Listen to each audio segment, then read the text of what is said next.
Okay, so for this video, we're going to start learning or moving into massage theory now and where it all came from. How did massage come about? So, who invented massage? The short answer, what I like to tell people, is actually doctors did. It was the main form of medicine before drugs came about, before they actually did the first human autopsies and learned how much there was to the human body. They used massage to treat people for whatever ailments and illnesses they had. And in fact, Hippocrates, who's known as the father of medicine, once defined medicine as the art of rubbing. He also came up with the term called anatripsis, which meant to rub upward, like rubbing upward. Which we'll learn in our massage techniques class why we like to do that as well. So technically, and what your book will say, the one written by Beck, it's going to say that the Chinese are contributed to, they're the ones who have credit for inventing massage. However, there is a little bit of evidence and some discrepancies, but as the record stands, the Chinese actually have credit for inventing massage. I like to tell people, like, massage was medicine when it first started. That's how it started. It got its start that way, and it's one of the most natural instincts when you bump yourself to rub it. Like everybody, it's just a natural thing. You want to rub it to make it feel better, and it does. It makes it feel better. Why do you think that is? It's actually a very interesting thing. Of course, I think it's interesting. You may not think it's as interesting as I am. I'm just kind of a geek. So anyways, this goes into physiology, and it's sort of a little bit of a tidbit, a tangent, but one reason why rubbing or even putting compression can make something feel better if you've just hurt yourself or bumped it is because there's a theory about like diverting some of your pain sensors. So, you have all these nerve endings and they're going to sense pain. And of course, it's there for a reason. You need to know when you're hurting. But now, if you put pressure there, some of those nerve endings have to go to sensing that pressure. They can't all be available to feel that pain anymore. So that's why putting pressure there can lessen pain, because it diverts some of your nerve endings and some of the pain sensors, because now they're busy sensing something else. They can't all sit there and sense the pain. So I just think that's kind of an interesting little tidbit in how like putting pressure on a painful spot can actually make it not hurt as much. It's just, I find that very interesting about our bodies, how they compensate and can do that. So anyways, back to our topic at hand. Hippocrates, as I was saying, is known as the father of medicine. He also came out with the Hippocratic Oath that doctors still take today. It's changed a lot over the time period, but the meaning still stands the same, where doctors take that oath when they first get their license, saying, "I will do no harm." Of course, shortly after came malpractice insurance, but we live in a sue happy world, so I guess they can never be too careful. However, so the first human autopsies weren't done for quite a while, and Hippocrates was one of the first physicians to accurately identify the symptoms of pneumonia. And he actually did that just by observing his patients. He liked to sit, observe, take notes, like journal on patients. He observed diseases in every stage and just watched them, watched how they progress, and watched the natural course of a disease, and started like, okay, what happens if I do this or I try this? So he did a lot of trial and error, but he did a lot of observation. His main form of medicine was counseling people on diet, exercise, and massage. Like that was actually how people were treated. Now, one thing I really want you to learn in this course, like this particular course, is what the definition of massage is. So massage is defined as the manual or mechanical manipulation of soft tissue. Now here in Salt Lake City, most states you're required to have a license. There's like maybe a handful of states that still don't require you to have a license. But I think it's down to like 5. Every so often another state adopts the policy to get a license anyway. Arizona and California, I think, are 2 of the newer states that require a license. I know Wyoming and Idaho still don't really require a license on the state level. The cities that you live in might. And I'm not sure California went to a state level. It's city by city or county by county, something like that. but it actually makes it a little bit harder because if you're going to work in a couple different places, like you got to follow all these different rules instead of just one state law. So, anyways, it's very important for us, especially here in Salt Lake City, to realize our scope of practice includes the soft tissue only. So we're not allowed to do adjustments, not here in Salt Lake City anyways. That's for chiropractors. Like our scope of practice ends with the soft tissue. So bones or manipulating of joints and bones, that's beyond our scope. But we can deal with the skin, the muscles, the fascia, tendons, stuff like that. So we're going to deal with any of the softer structures of the body. And so you shouldn't be deliberately trying to pop bones, or sometimes it'll just happen when you're massaging, and that's fine, but you should not be trying to adjust your clients, even if you know how, even if like your chiropractic friend taught you how. Once you're licensed, you should just stay away from that, because our license does not cover it, and now you have a responsibility to only do what's in the scope of your license, if that makes sense. So anyways, that's the definition of massage. What I also would like you to know is that Hippocrates, he defined medicine as the art of rubbing. That was his definition for medicine. So he really believed massage healed people, and it was a good form of treatment for people. So we're going to get into a lot of big names. There's a lot of heavy hitters. There's a lot of people that really influenced the way massage went. However, so the brief version of it all. Okay, so Hippocrates kind of was big on massaging patients, and it was the main form of medicine back then, and they didn't have medication and all these other things they have today. Once the first human autopsy started being done, they started learning more about the human body, and there's a lot to it. And then doctors realized just how much other things they have to worry about and what else they have to do. So they gave massage over to their nurses and to physical therapists to keep massage going. Well, they kind of lost interest in it. They really didn't keep it going, and doctors kind of handed it over thinking it would, and it didn't. I always said one of the worst things that ever happened to massage was that prostitution became illegal. So once prostitution became illegal, all of a sudden they claimed to be massage therapists, or they were nail technicians. They were anything but prostitutes, right? So they had to have a cover. Massage therapy got used as that cover quite often. So it became almost taboo. It became something that was dirty and not good. And there came about a lot of bad massage schools as well, and they were putting out bad therapists. So it just sort of lost its credibility. It was no longer accepted among the medical community, which was really sad, because it's sort of how massage got its start. And it's sort of like medicine turned its back on massage for a while. At this point, massage is now making its way back into hospitals, which I'm very glad to see. It's getting its place back in the medical community. We're not all the way there yet, but we got our foot back in the door, and we've been gone for a lot of years. So that's good to see. But also, I don't know if anybody realizes why the Middle Ages are also called the Dark Ages. That's when Christianity became big as well. And all of a sudden, everything became taboo. I mean, you talk about the Greeks, Hippocrates was a great physician. The Greeks had bathhouses, and they were not ashamed of the human body at all. They had bathhouses, they had naked plays, they were all out in the open.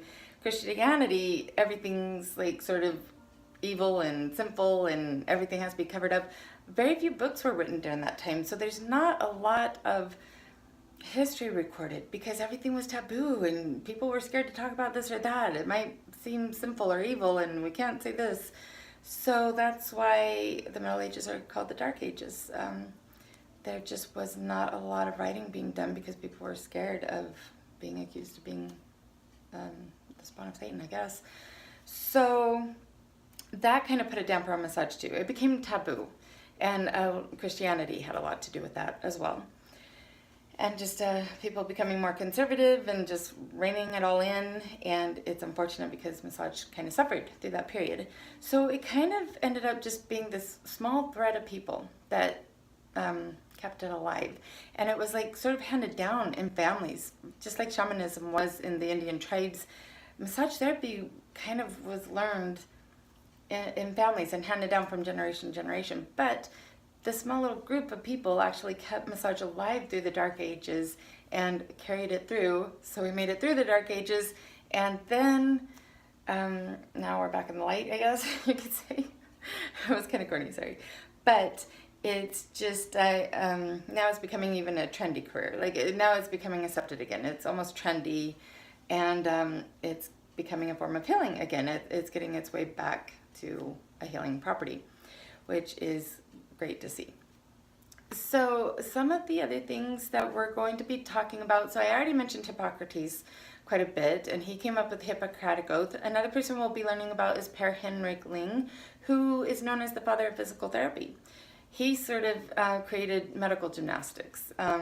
He created gyms that involved like stretching, exercising, and massage. He incorporated all of these things into a health system, and it became known somewhat as medical gymnastics, which is also a very interesting thing to learn about. We'll be discussing Galen, who was very influential in anatomy as well as massage. He actually was a physician to gladiators. He learned a lot about anatomy just because when the gladiators got injured, he got to see like inside all the blood and guts and the muscles themselves, because this was still before human autopsies were being done, and he actually got to see firsthand, oh, so that's what the body looks like inside when he was treating these gladiators. So, and he actually tried to give all the muscles numbers. Okay, so he was against like naming them all these strange names. I don't know how he got vetoed and how we ended up with a bunch of Latin names for our muscles, but he wanted to name them all numbers, like 1 through 639, because that's how many muscles there are in the human body. I guess when you think about it, it would be hard to refer to, okay, so that's muscle 513. I guess, I don't know. Somebody along the way thought naming them would be better than just having numbers for each of them. So then there's William Harvey. William Harvey discovered blood circulation in 1628, and he was the one who did very controversial work. He was the one who actually did try to start doing autopsies before autopsies became popular.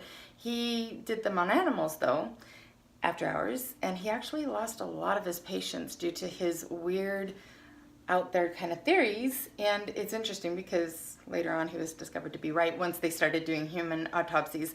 So he would do autopsies at night on animals, and he discovered that there was this circulation system, and the heart acted like a pump for it. And he hypothesized that humans worked much the same way as animals did, that we must have this tube-like structure that runs through our body, which now we know are veins and arteries.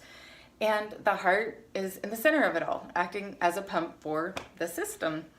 And everybody thought he was crazy when he came up with that. Do you know what people thought before before William Harvey shook it all up? They actually thought that blood was made by your liver and converted from food. Okay, so they thought like when you ate, the food got converted into blood, and that's how you had blood in your veins. And now we look back like 1,000 years later, or however many years later, it's probably more than 1,000, but we look back and we're like, people, how could they ever think that, or how could they ever believe that? Well, they did, and back then it was normal, and I just wonder 1,000 years from now how crazy some of our ideas are going to seem to civilization. So it's just, science is always evolving. There's more to learn about it. And what we believe today will probably be disproven in the future and seem crazy to whoever comes behind us. So it was just very interesting. William Harvey lost a lot of patients. People stopped going to him as a doctor. They quit seeing him because they thought he was crazy with his ideas. He died before they realized he was right. So he dies. They started doing human autopsies, and lo and behold, William Harvey was right. There is a circulation system, and the heart acts as a pump for it, even in human beings. We did mimic animals in that regard. So he was right about the whole blood circulation thing. So he's a very interesting person too. And then there's Asclepius, who became the Greek god of medicine. And in fact, he's the one who gives us the medical symbol, like that pharmacies have, the scorpion around the sword or whatever it is. But yeah, he's who we get that symbol from. So we'll be talking a lot about him. I mean, there's plenty of others we're going to be talking about too. Another one that I really want you guys to pay attention to or learn about is James Syriac. So he actually was a physician to royalty, kings and queens. He also invented deep transverse friction. And when people's got sprains and stuff like that, he thought it was a good idea to treat them with this deep transverse friction, which, we would never do today. And I don't know exactly how well that worked out for him because it seems like that would be incredibly painful. However, I would also like to mention here that studies have shown, when you get an injury, if you get massaged within the first 20 minutes, you tend to not get as stiff with that injury as you would if you hadn't received massage. I just don't know if deep transverse friction is actually the route to go. You kind of want to just relax the surrounding muscles and maybe not work directly on injuries. But James Syriac had a different theory. However, he was a physician to royalty and people paid attention to him. So all these techniques we're learning today, they were actually discovered by these doctors. Like most of the techniques we have came about by doctors. They just stopped practicing it, and now there's this whole other group called massage therapists that kind of picked up their theories and ran with it. So that's how massage theory, that's sort of the groundwork for massage theory, all massage theory. Just so you know, we're going to be learning about the different techniques and the theory behind each and every individual technique. But this is just a general broad overview, okay? So there you have it. I think I do like to point out to people that massage was invented by doctors. I like that a lot because it's like, it makes me feel like, just so you know, doctors invented these techniques. Like we didn't just come out with them in some weird fashion. And there's a lot of things with massage that seem like hocus pocus. Energy work, for example, some people just don't believe in it. And some people, they're like, oh, I can't feel it. Oh, that's all like hogwash. And I don't know which way to go. I'm not a big energy worker. I really like the deep tissue. I like the deep work and actually manipulating the muscle tissue. I really like that part. So energy work just has not been my focus in my practice. So I can't say one way or the other. I do know like that's one thing that makes people raise an eyebrow. Like, how can you believe that? However, there's so many different things about bodies, about energy, about like what affects us that we don't even realize that we're picking up on it or that we're being affected by those things. And we don't even realize how just the simple act of touch can be a very healing process. So everybody needs touch, and it's very healing. And it just, like I said, it can go to alleviating pain. It helps with symptoms if some people are going through cancer and treatments for that. It helps alleviate the symptoms or the pain. It's not going to cure the cancer, but it helps them make it through. And I've had a patient who was actually, a client. I don't really call them patients, but I had one who was on the list waiting for a liver transplant.